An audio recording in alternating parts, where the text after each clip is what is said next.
नमस्कार दोस्तों।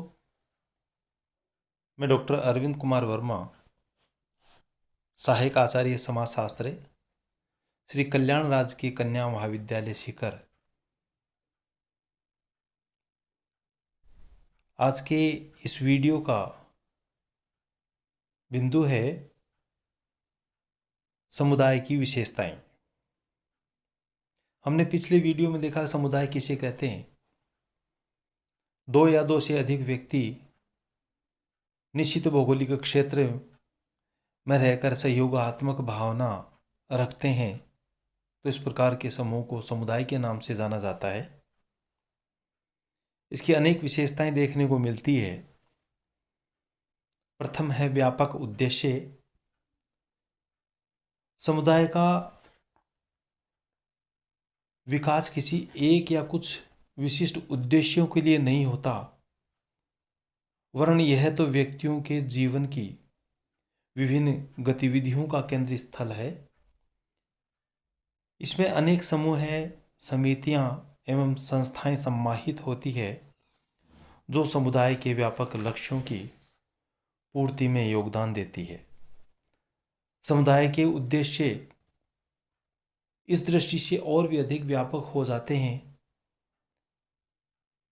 कि यह किसी व्यक्ति, समूह, वर्ग विशेष के हित या लक्ष्यों की पूर्ति के लिए ही कार्य नहीं करके सभी व्यक्तियों एवं समूहों के सभी प्रकार के लक्ष्यों की पूर्ति का कार्य करते हैं।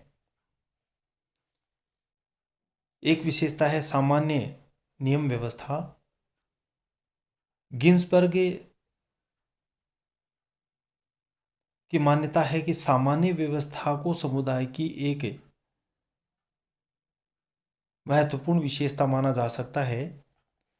सामान्य नियमों के माध्यम से सदस्यों के व्यवहार को निर्धारित किया जा सकता है, उन पर नियंत्रण रखा जा सकता है। सामान्य नियमों से निर्देशित होने के कारण ही एक समुदाय विशेष के लोगों के व्यवहारों में बहुत कुछ समानता देखने को मिलती है।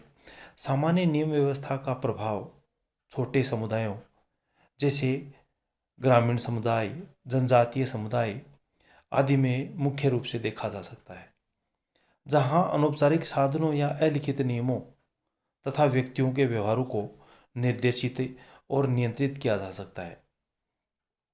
एक अन्य विशेषता के रूप में सामान्य नियम है या सामान्य जीवन है। प्रत्येक समुदाय के कुछ ही सामान्य रीति रिवाज, प्रथा, परंपरा, कानून, नियम आदि होते हैं, विश्वास होते हैं, परंपराएं होती है, उत्सव एवं त्योहार होते हैं, कुछ संस्कार होते हैं जो उस समुदाय के लोगों के जीवन में एकरूपता उत्पन्न करने में योगदान प्रदान करते हैं। समुदाय में ही व्यक्ति की आर्थिक, सामाजिक, राजनीतिक, धार्मिक, सांस्कृतिक आदि की आवश्यकताओं की पूर्ति होती है।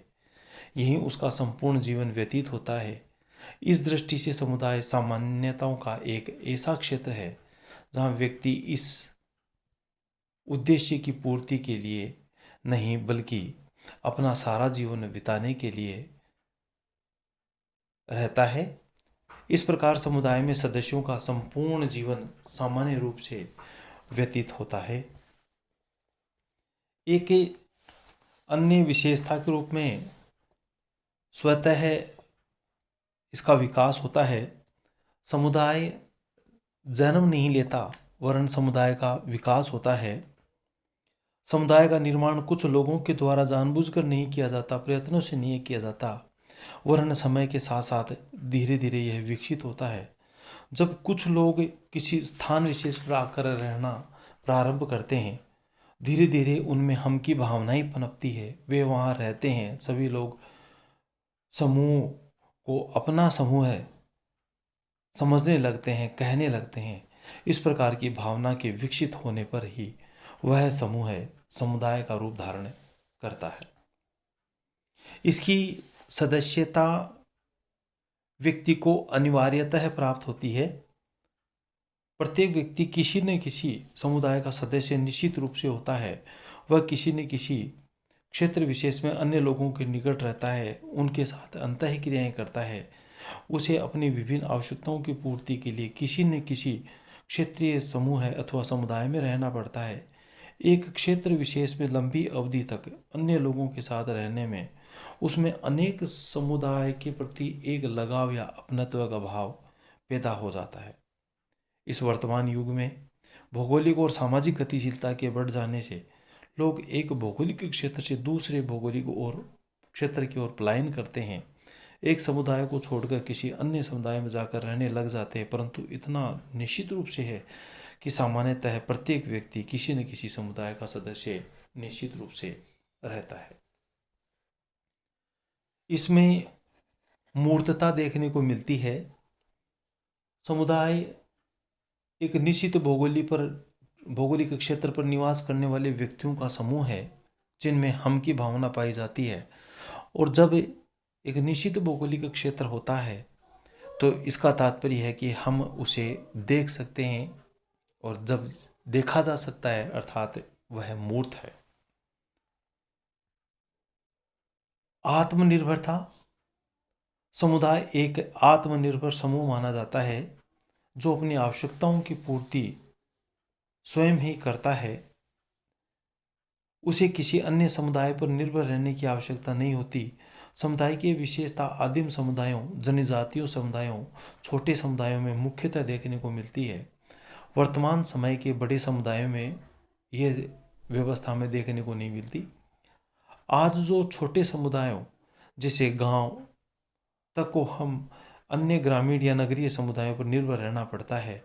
अतः किसी समय आत्मनिर्भरता समुदाय की एक महत्वपूर्ण विशेषता थी, परंतु अब इसका महत्व धीरे धीरे कम होता जा रहा है। स्थायीपन या स्थायित्व है। प्रत्येक समुदाय एक निश्चित भौगोलिक क्षेत्र में स्थायी रूप से रहता है। किसी भी अस्थायी समूह है जैसे भीड़, श्रोता समूह, झुंड आदि को समुदाय नहीं कहा जा सकता, क्योंकि इनका अपना कोई भौगोलिक क्षेत्र नहीं होता। समुदाय एक ही स्थान पर स्थायी रूप से बना रहता है जब तक कि भूकंप, तूफान, बाढ़ या युद्ध के कारण वह पूरी तरह से नष्ट न हो जाए। हम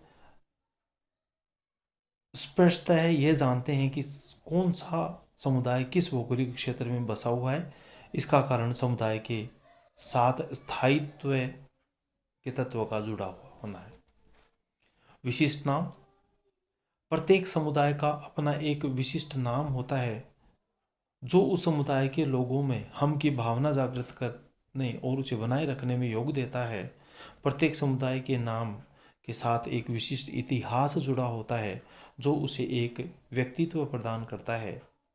जैसे दिल्ली एक ऐसा समुदाय है जिसके नाम के साथ एक लंबा इतिहास जुड़ा है।